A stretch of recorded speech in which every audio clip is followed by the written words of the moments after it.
Known as the Philosophers' historian, Diogenes Laertius preserved much of the wisdom and ideas of ancient Western civilization. Combining historical facts with comical anecdotes, avoiding speculation or projecting his own opinions and theories, without his book, truly little would have survived the Dark Ages. Diogenes Laertius' second book, Natural Philosophers Before Socrates. Moving past the nearly mythic wise sages of antiquity, Diogenes' biography arrives at confirmed history. He begins with Anaximander, the student of Thales of Miletus. Concerning what may or may not be the fundamental nature of matter, let me quote. He laid down as his principle and element that which is unlimited without defining it as air or water or anything else. He held that the parts undergo change, but the whole is unchangeable. Unfortunately, that is not a very thorough explanation. Easier to comprehend is the fact that he held the Earth to be suspended in space, as if floating in the void, and that the Earth must be three-dimensional, nearly a sphere. That is a very revolutionary deduction. Although, he did figure it was probably at the center universe, and that all planets and stars revolved around us. Anaximander also invented the clock called gnomon, which allowed not only telling time, but also the season of the year. Lastly, he constructed a globe map of the Earth as it was then known, the first ever of such a thing. As such, he would presently be considered a scientist and engineer. I desire to note how the historian often includes a mention of other famous intellectuals that go by the same name of the person being discussed. The lives and works of these are not explained in any detail, but he does mention them. Thus, I will also mention them. I like the idea. I take it as a reminder of the insignificance of any single individual. There was another Anaximander who also hailed from Miletus. He was some kind of philologist, as it is said he wrote about the history of the Ionic dialect.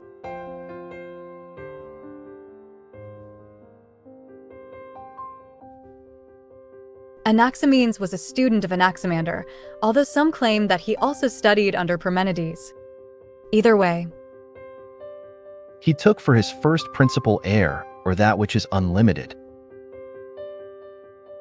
He held that the stars move round the Earth, but do not go under it.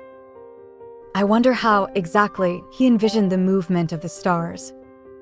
A couple of letters Anaximenes sent to Pythagoras are quoted. One of these letters describes the death of Thales. It claims that Thales died from falling off a cliff because he was distracted looking at the night sky. Surely, it seems to me, he committed suicide. Most philosophers have ever considered such a way to be among the best forms of dying. On another letter, Anaximenes praises Pythagoras for leaving Greece and going to Italy. It is said that politics in Western Asia are becoming perilous. He references himself in the third person as he says, How then can Anaximenes any longer think of studying the heavens when threatened with destruction or slavery? Meanwhile you find favor with the people of Croton and with the other Greeks in Italy, and pupils come to you even from Sicily.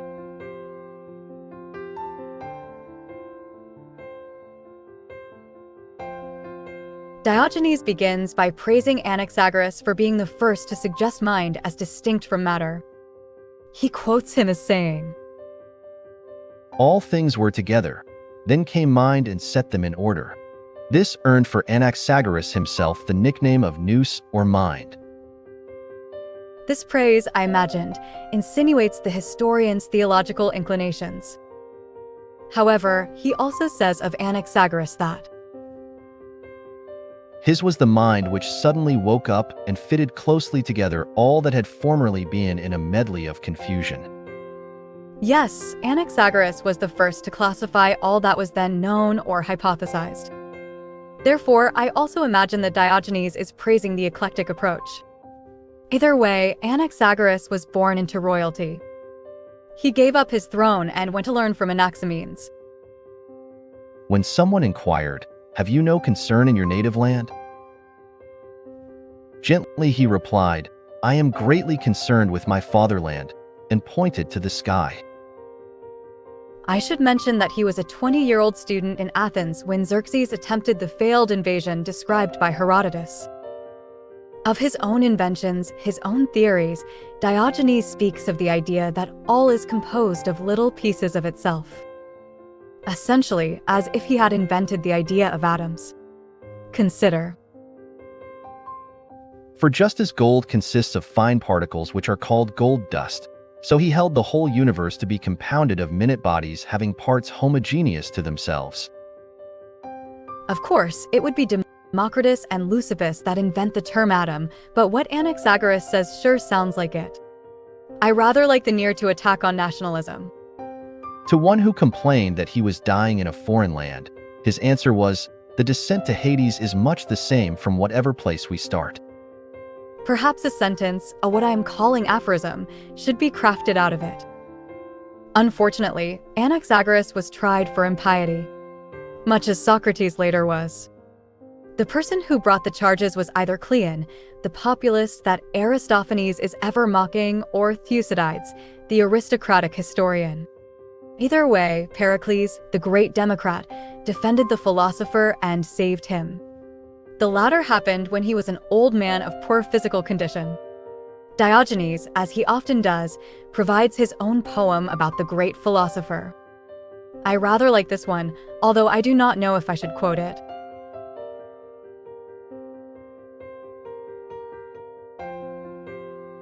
Now enters what might be called the dawn of moral philosophy. Archelaus was the teacher of Socrates and was, at least in part, a philosopher that inquired on such subjects.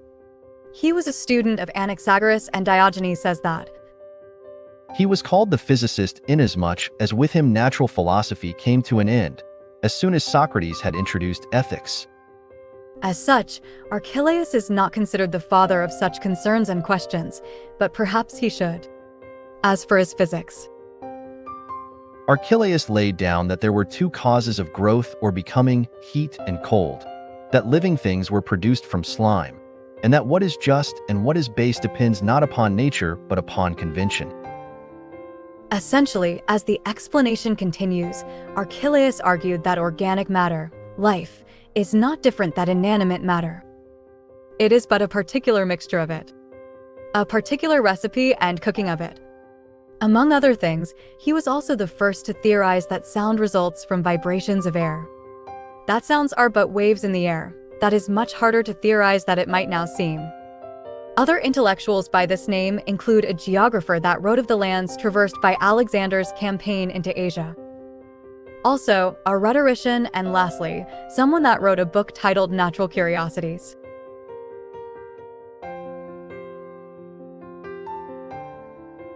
The following sections of Diogenes' second book includes the biography of Socrates, the soldier historian Xenophon, and Aristippus, the founder of hedonism.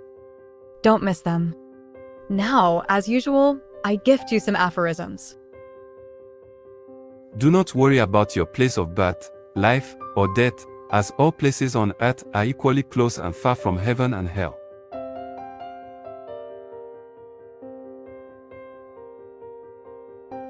The most difficult person to know is also the easiest to deceive, oneself.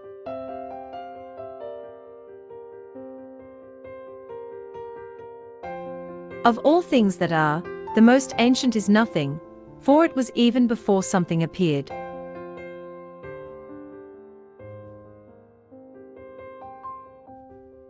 As those who eat a lot are not better nourished than those who merely eat what is nutritious, so too those who read much are not of better mind than those who merely read what is worth reading.